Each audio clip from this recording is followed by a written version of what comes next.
Hi. So as promised, I am back, and by the looks of it and some private messages I've got, it looks like the whole self-love, positivity is definitely the one we're going to talk about. So I'm fundamentally going to go back to when I first started my self-development journey, and what was the first things I learned when I was doing reprogramming techniques and relaxation techniques with hypnotherapy, starting to meditate.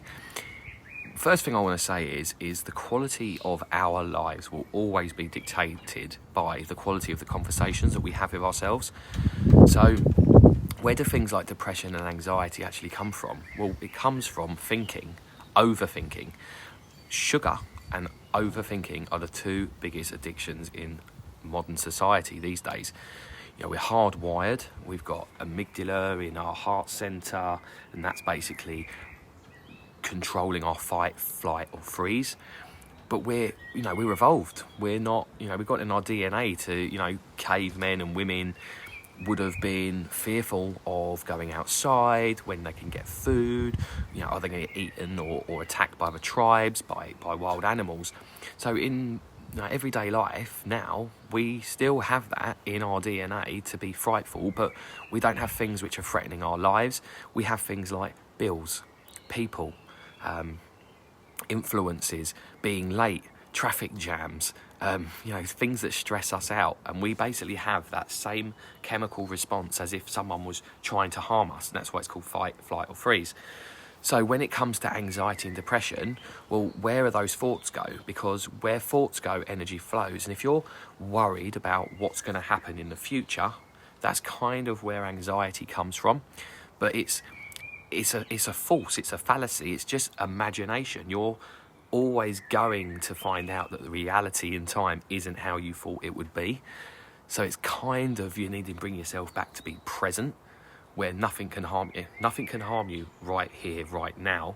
It's only forecasting, well, what happens if this happens, or what happens if that happens.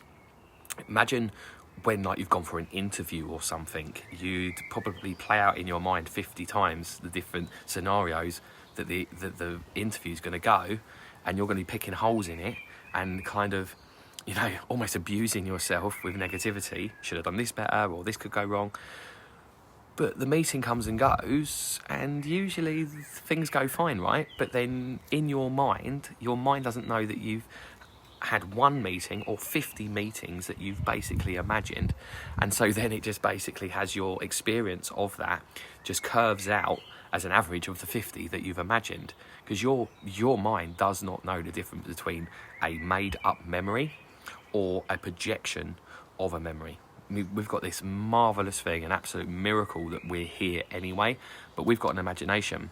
We're the only species, only animal that can basically worry about shit that hasn't happened, or can basically sit here and almost wreck our own heads about, where am I going to get my food, or is so-and-so going to be okay? Or, animals don't. Yeah, okay, animals instinctively will just live in the now. They're very present, and then something happens, a lion tries to get them, and they fight or flight kicks in, so they have adrenaline and stuff, and they can get away. And then 5 minutes later, they're not then sat there kind of going, oh, the lion came, it's good, it almost got me. It's back sort of sitting there, focused on eating its food. We're very, very clever. We're the only, no other animals have that ability to kind of use mobile phones, drive cars and all that kind of thing. So that's where anxiousness comes from. But it's interesting that the actual physiology of being anxious is the same chemistry-wise. The physiology of it is the same whether you're frightened or if you're, well, cats are kicking off, if you're frightened or if you're excited. The difference is the label you put on it. And that's the thing, due to our own personality biases and the experiences and the way in which our bodies work, we look at things very differently. The lens that I look through life in will be different to you guys that are listening to this now. The territory is the same, but our mapping inside is extremely different.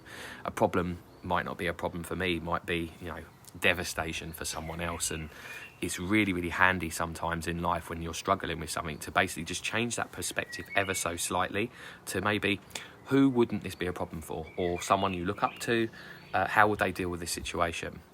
Enough times in our lives when we argue with people that are close to us, a lot of the time everyone's angle is coming from from a different perspective, but the outcome, when you peel it back, the outcome is a positive intention, and it's usually more of the same. But just because we're not listening and we're not seeing it from a different perspective, we tend to we clash, and we're not actually kind of like looking at it from a different perspective. We're just basically not listening at all, and we're just waiting for our turn to speak, to kind of put our point across of why we are right. So it's an interesting one to just strip things back, see it from a different perspective. Depression.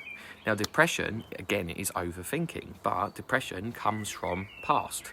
So worrying about things that have happened, things that you can't change. Hi, Emma, hope you're well. Hi, Dix, hope you're well. Thanks for jumping on, guys. Chuck us up a couple of love hearts, or tell me where you're watching in from. That would be great, and other people can see that as well on the feed. Yeah, I mean, I spent a lot of time overthinking. I remember as a younger man, I'd spend a lot of time ruminating, and I would basically have 1,000 different scenarios for how a conversation would play out. What a waste of my time and energy. I also remember having situations where I would speak to someone, or something had happened, and then I would then spend ages, far too long, lots and lots of time thinking of all the different ways I could have done it differently. Again, waste of time. Simon Burrows, hello mate, you're right. I'm very, very well, thank you. Thank you. Yeah, I don't do enough lives, do I, these days? And I should do, because I know you guys love to see us get out here and we can interact and ask questions and stuff like that. So it's great, and I will be doing it more. So, like early man and women, there's 3 things that we need to do to contribute to a healthy existence, for us to be happy in ourselves. And like them, we are better in communities, and we are better in tribes rather than being individuals. And the reason for that is, and scientists are adamant, that when people communicate, when they support one another in that kind of community or in the tribe setting, in family units, we basically feel motivated. It helps us with physical pains, fears. It motivates us because it's not just about us solely. It's about something bigger than us. And they know what the kind of chemical response that attributes to a positive mental attitude is, having a constant flow of serotonin. And you get that when you interact, act, and think positively.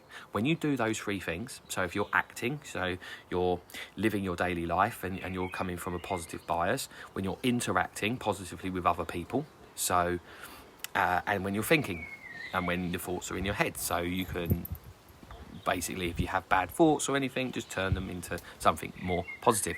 A bit like watching traffic going by. Observe your thoughts, don't engage with them, and if they're not serving, let them go by. You choose to jump in the road and engage and try and jump in between the traffic and what have you, and you're going to come off worse. Don't argue with your thoughts, because you won't win against them, because they will not give up.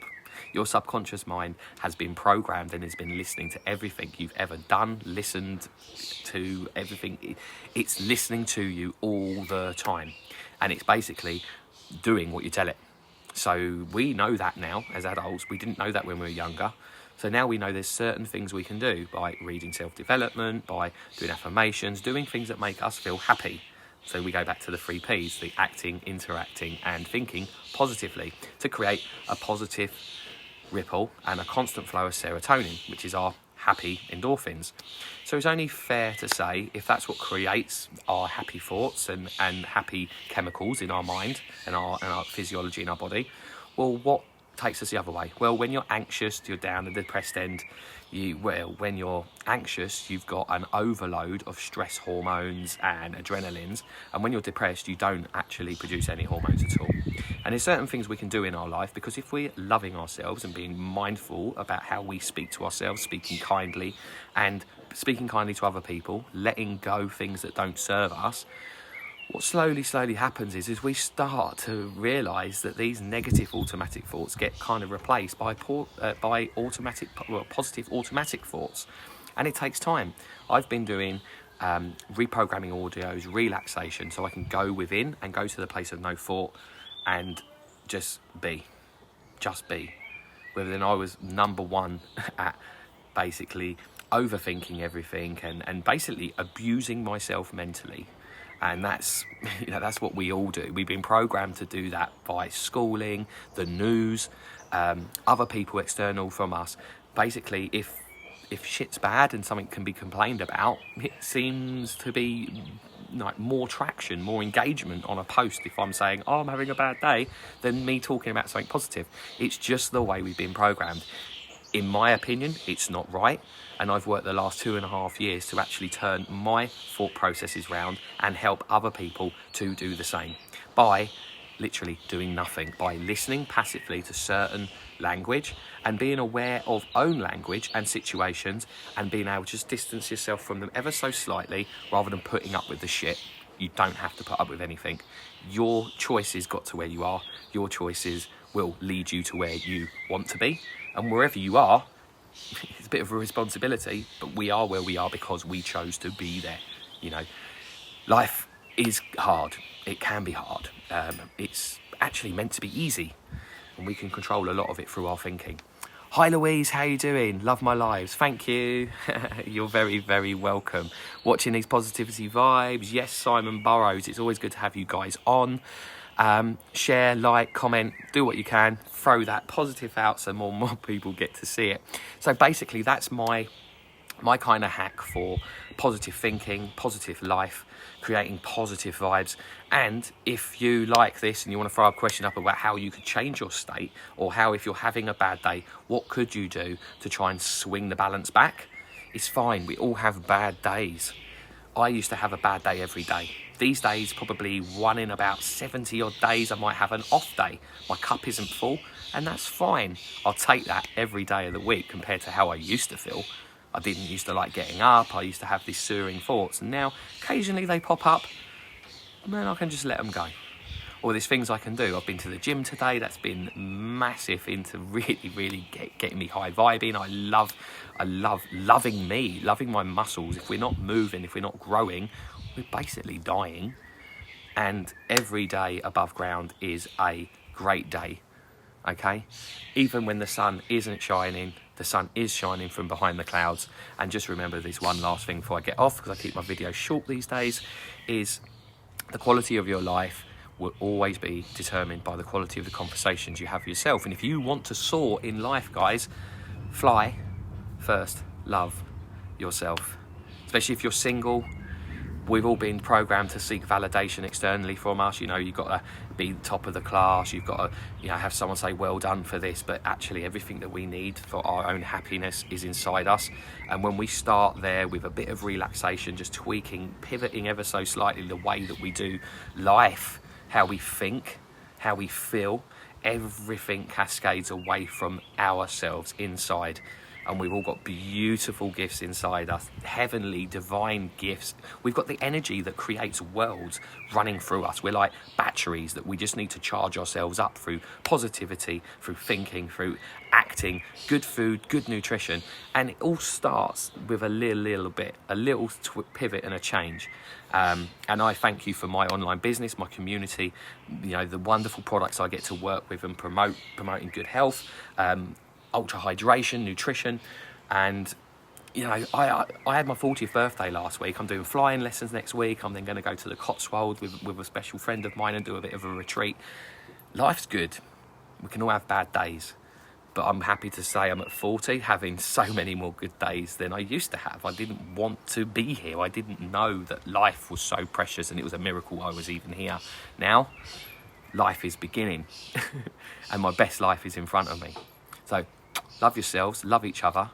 If Mum used to say to me, if you haven't got anything good to say, don't say anything. That's perfect, right? But starts with yourself. Always be kind to yourself. And if you want to know anything else about this stuff, just hook up the channels, reach out to me, have a chat. And I'm always happy to share. Someone taught me this stuff and helped me. and it's my responsibility, as it is for all of us. If we know something that can help someone else, just share it. Just simply share it. Thanks, Janet. Thank you so much for jumping on. But it's nice for you to see me on a live. Avacel, great to see you, buddy. One of my online business partners. Love you guys loads. Cheers, Si. Feelings mutual, brother. So I'll get off. Hopefully it's under 10 minutes, and I will share the love. And see you all later. Take care. Love you loads.